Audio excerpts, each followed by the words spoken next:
사랑의 하나님, 오늘 우리가 당신의 말씀 앞에 나아갑니다. 이 시간 우리의 마음과 생각을 조용히 가라앉히시고 오직 당신의 음성에만 귀 기울이게 하옵소서.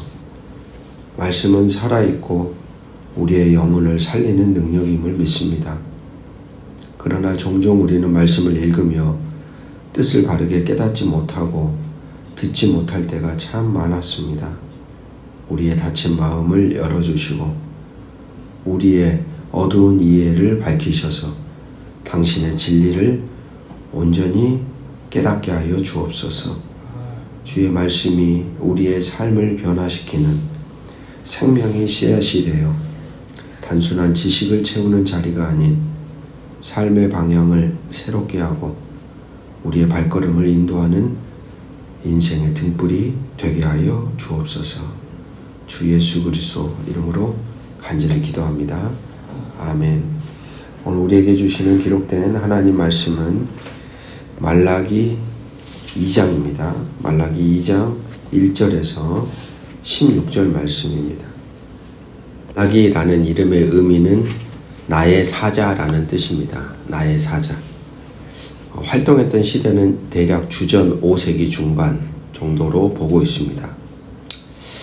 그때 상황은 어떤 상황이냐? 바벨론 포로 시절이 있었죠. 우리가 아는 것처럼 이스라엘, 그 다음에 남유다 북이스라엘로 나뉘어진 다음에 위에 있는 나라가 주전 722년에 북아수르에 의해 멸망당하고 남유다가 주전 586년에 바벨론에 의해 아예 이제 초토화돼서 무너지지 않습니까? 그리고 나서 시간이 좀 흐른 뒤입니다. 바벨론 포로기에서 이스라엘 백성들이 돌아온 거예요. 이제 돌아와서 학개나 스가랴 선지자가 이야기했던 이스라엘의 회복, 그리고 예언자들이 보여주었던 아름다운 어떤 이상적인 그림들이 실현이 될 줄 알았는데 막상 자기 고국 땅에 들어와서 살아와 보니까 그게 역사적 현실로 드러나지 않게 되는 겁니다. 정치적 공동체로서의 회복은 말할 것도 없는 거예요. 우리가 주일날 말씀드린 것처럼 약 700년 동안을 계속해서 그 나라만 바뀌면서 이스라엘은 한마디로 노예가 되고 우리나라와 같이 일본의 압제 속에 살았던 것처럼 이방 나라의 압제 속에 계속해서 무려 700년 동안을 살아왔거든요. 그러니까 자기 나라의 회복도 요원해지고 강대국 제국들의 순환은 계속되고 그러다 보니까 그 가운데 있는 하나님 나라 백성들의 마음의 상태가 점점 해이해지기 시작한 겁니다. 아울러서 하나님을 아프게 하는 일들이 이제 발생하기 시작하게 된 것이죠. 대표적인 것이 백성과 종교 지도자들 사이에 예배의 감격이 사라진 상태, 형식적이고 무성의한 종교 제의가 반복됩니다. 그리고 종교 지도자들이 생명의 언약을 지키지 않고 하나님의 이름을 욕되게 하기 시작하고 종교 지도자들의 직무유기로 인해 하나님의 자존심이 크게 상하고 자연스럽게 일반 백성의 도덕적 기강, 윤리적인 흔적, 삶이 다 부서지기 시작하게 되는 것이죠. 하나님께서는 그러한 그 백성의 모습을 자기의 사자를 통해 교정할 것을 분명하게 밝히십니다. 그리고 마지막 하나님이 당신의 뜻을 세우는 주의 날에 대해서 설명하는 내용이 말라기 전체 가운데 흐르고 있습니다. 그래서 말라기는 어렵고 공고한 상황에 직면하여 하나님을 원망하고 있는 청중들에게 그들이 경험하고 있는 모든 어려움이 그들이 이행해야 할 가장 기본적인 언약을 준수하지 않은 데서 출발하고 있다라는 것을 이야기해주는 책이라고 말할 수 있겠습니다. 어제 본문 속에서 하나님은 1장 1절에서 14절에 이스라엘을 사랑하시는 하나님을 묘사합니다. 에돔은 사라진 지 오래되었지만 이스라엘은 여전히 살아있다. 그러면서 제사장을 이스라엘의 대표로 지목하며 그들이 하나님을 공경하지 않고 제사를 업신여겼다고 꾸짖습니다.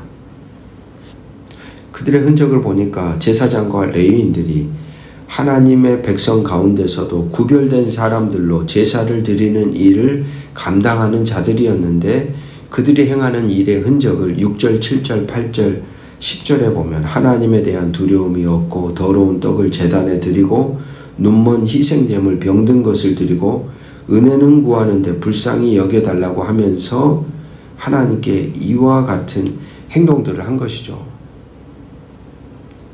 거기에 대해 하나님 말하는 거예요.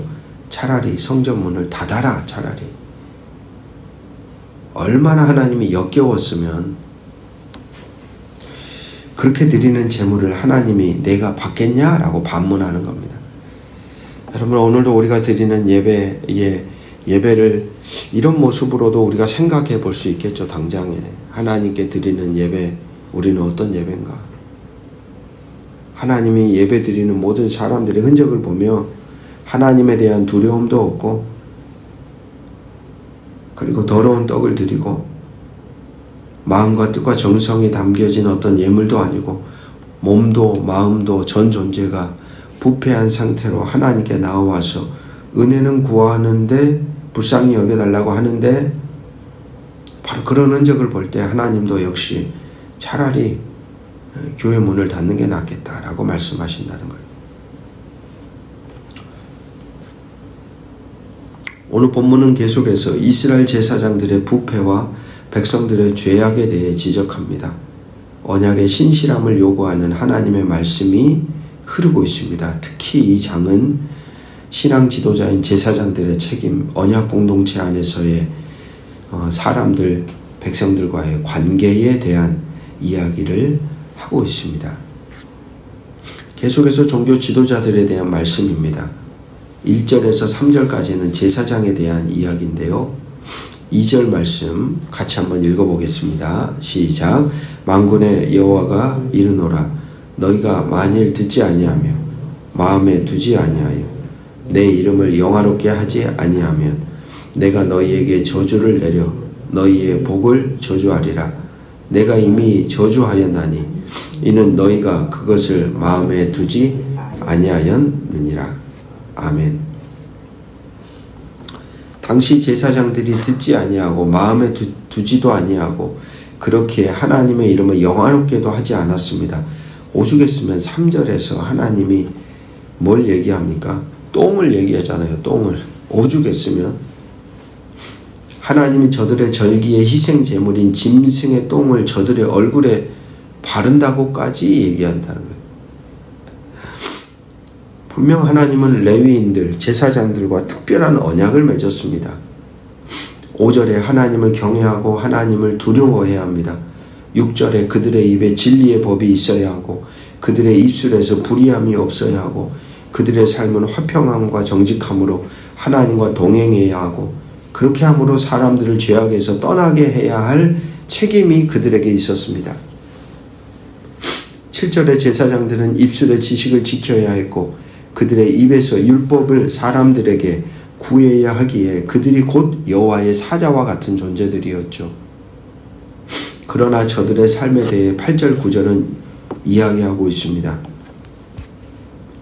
너희는 옳은 길에서 떠나 많은 사람을 율법에 거스르게 하는도다.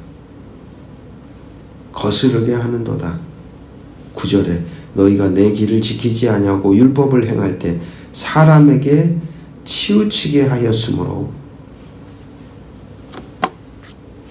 많은 사람을 옳은 길에서 떠나 율법에서 거스르게 하였고 율법을 행할 때에도 사람 중심으로 하나님이 말씀하신 하나님 말씀의 뜻을 중심으로 움직이는 게 아니라 사람 중심으로 그렇게 행하였다라고 고발하고 있는 것이죠. 그래서 하나님이 나도 너희로 하여금 모든 백성 앞에서 멸시와 천대를 당하게 하였느니라. 그렇게 살아가니까 하나님이 그들을 그렇게 멸시와 천대를 받게 하신다. 거룩한 특권에는 반드시 감당해야 할 거룩한 책임이 있습니다. 특권만 누리려고 하고 자신이 감당해야 할 삶에 대해 회피하는 자들이 있습니다. 하나님이 우리에게 허락하신 은혜를 내가 경험하게 되면 자연스럽게 하나님이 나에게 원하는 삶을 살아가게 그리고 감당하게 하십니다. 그것이 하나님이 하나님 백성들을 변화시키는 원리이죠. 먼저 은혜를 베푸시고 그 은혜가 깨달아지면 응답하며 살아갈 수 있도록 하나님이 그들의 삶을 이끌어 가신다는 겁니다. 문제는 은혜를 경험하지 못하게 되었기에 하나님이 기대하는 삶을 또한 살아낼 수가 없게 되었습니다. 일시적인 것이 아니라 매 순간이 그러한 삶으로 이어져야죠. 매 순간이 하나님의 은혜로 채워지고 그 은혜에 응답하는 사람, 하나님께 응답하고 사람들에게 응답하는 존재로 우리의 존재를 지켜가지 않으면 우리도 오늘 본문에 나오는 제사장들처럼 하나님의 말씀의 법을 거스르는 자들이 되고 사람 중심으로 치우치는 인생이 한순간에 될 수 있다는 것입니다. 보십시오. 제사장과 레위인들이 그렇게 거룩한 특권에 무책임한 삶을 살게 되니까 당연히 그들 아래에서 살아가는 백성들의 삶은 어떻습니까? 10절부터 유다에 대한 여러 가지 이야기를 하고 있습니다. 10절 각 사람이 자기 형제에게 거짓을 행합니다. 11절에 거룩함을 상실해버린 채 이방 신의 딸들과 결혼합니다. 13절에 눈물, 울음, 탄식으로 하나님이 자신들의 봉헌물을 돌아보지 않는다고 투정합니다. 그러니까 자기 존재는 돌아보지 않고 행위로 왜 하나님은 응답하지 않냐 따지고 있는 이 이스라엘 백성들의 영적인 상태도 역시 아주 깜깜한 것이죠. 14절에서 16절 자신들의 조강지처를 벌입니다. 그러나 하나님이 원래 그들의 짝과 그들 사이의 증인으로 서시죠. 변호해 주시는 거예요. 그렇게 하면 안 된다라고 말해 주시는 거예요. 이스라엘 사람들은 생각했습니다. 자신들이 현재 이렇게 비참한 자리에 서 있는 자리에서 살 수 있는 길은 세계화밖에 없다고 생각한 겁니다. 세계화. 뭘 통해서요? 이방 사람들과 국제 결혼을 통해 이방 문화에 동화되고자 했던 거예요. 이처럼 사람과 사람 사이의 결혼 언약조차도 쉽게 파괴해버리는 저들이 눈에 보이지 않는 하나님과 맺은 언약을 어떻게 잘 지킬 수 있겠습니까? 하나님이 그 부분에 대해 의문을 제기하는 거죠. 자신이 지켜야 할 타인들과의 약속조차도 제대로 못 지키는 삶으로 하나님과의 약속을 지키는 삶은 애시당초 기대할 수가 없습니다. 사랑하는 말씀의 동역자 여러분, 오늘 우리는 이웃과 가족과 성도들과 함께 살아가야 하는 이들과 맺은 삶 속에서의 언약적 신실함의 흔적이 오늘 우리에게는 존재하고 있습니까? 하나님과의 신실한 관계의 증거는 이웃과의 신실한 관계를 통해 반드시 드러납니다. 안타깝게도 정작 가정에서는, 안타깝게도 정작 직장의 자리에서는, 안타깝게도 정작 교회 공동체 안에서는 하나님의 언약을 저버리며 불신앙적인 사람들이 예배 드리는 외식적인 종교 행위, 행동에 대해서는 최선을 다한다는 거죠. 신앙과 삶이 분리되어 버린 것, 그건 고장난 겁니다. 삶과 신앙은 하나입니다. 착각해서는 안 됩니다. 나누고자 하는 유혹을 우리는 떨쳐버려야 합니다. 예배는 예배요, 삶은 삶이다라고 자꾸 우리는 나누려고 하는데 아닙니다. 예배와 삶은 하나입니다. 하나. 우리가 하나님을 바로 알고 하나님을 만난 만큼 삶은 변화되는 거예요. 하나님이 원하는 모습으로. 사실 나누는 것이 편하죠. 예배드리고 삶은 내 마음대로 사는 것. 서로 구속받지 않고, 하지만 기억하십시오.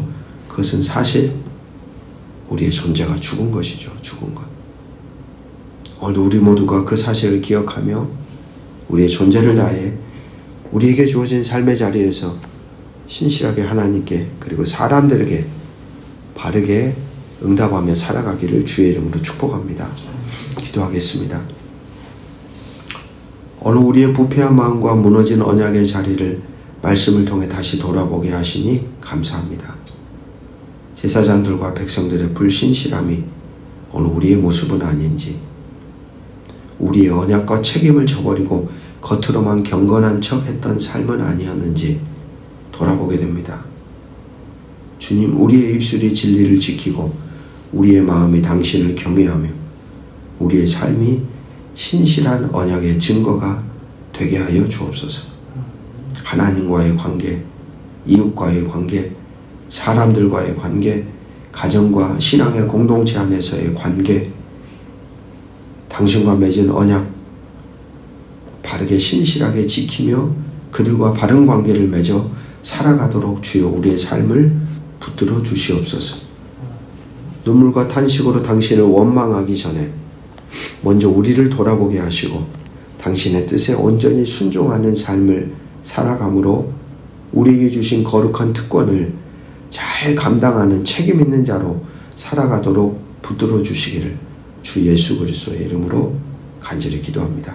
아멘.